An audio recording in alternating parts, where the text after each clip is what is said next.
Assalamualaikum warahmatullahi wabarakatuh. Halo semuanya, perkenalkan kami dari kelompok 4 dengan beranggotakan Intan Julita, Lulu Sri Wahyuni, Melis Sapnuriati, dan saya Mita Sintiani akan mempresentasikan mengenai pemahaman UBD, yaitu peserta didik memiliki perspektif.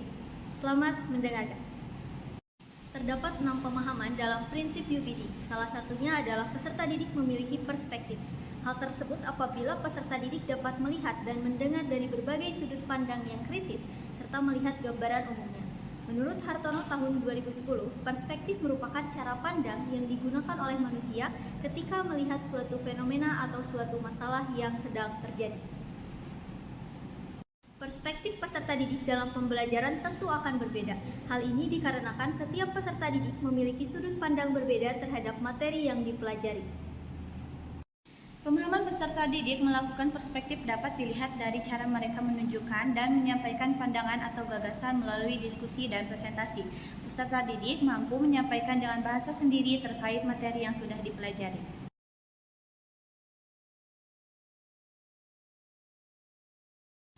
Adapun beberapa contoh dari penerapan pemahaman UBD ini, peserta didik memiliki perspektif di antaranya pada mata pelajaran IPA mengenai pertanyaan atau pemaparan melalui presentasi tentang membedakan ciri-ciri dari beberapa bentuk akar dengan membawa salah satu tumbuhannya, membedakan bentuk daun dan menyebutkan jenis-jenis tumbuhan yang dapat berfotosintesis sendiri.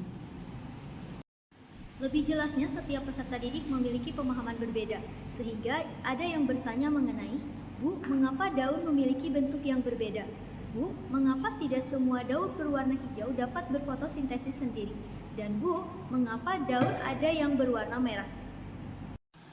Contoh selanjutnya yaitu pada pembelajaran PPKN, materi hak dan kewajiban, guru meminta peserta didik untuk berdiskusi mengenai bagaimana penerapan hak dan kewajiban di kelas.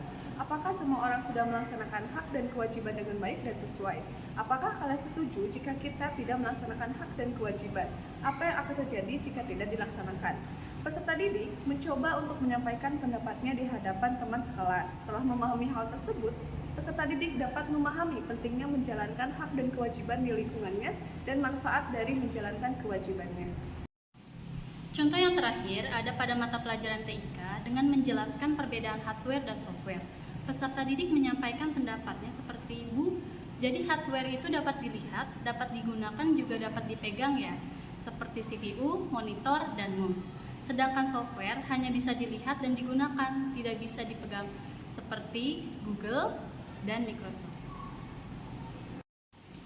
Dikutip dari Junlan Nyayu Saroya dalam karya tulis yang berjudul Analisis Persepsi Mahasiswa Terhadap Kompetensi Dosen dalam Mengajar pada Program Studi PAI Fakultas Ilmu Tarbiyah dan Keguruan UI Raden Fatah Palembang. Serlito Wirawan Sarwono menyebutkan bahwa perspektif merupakan keterampilan seorang dalam menyelenggarakan suatu pengamatan. Keterampilan tersebut meliputi kemampuan membedakan, kemampuan mengelompokkan, dan kemampuan memfokuskan.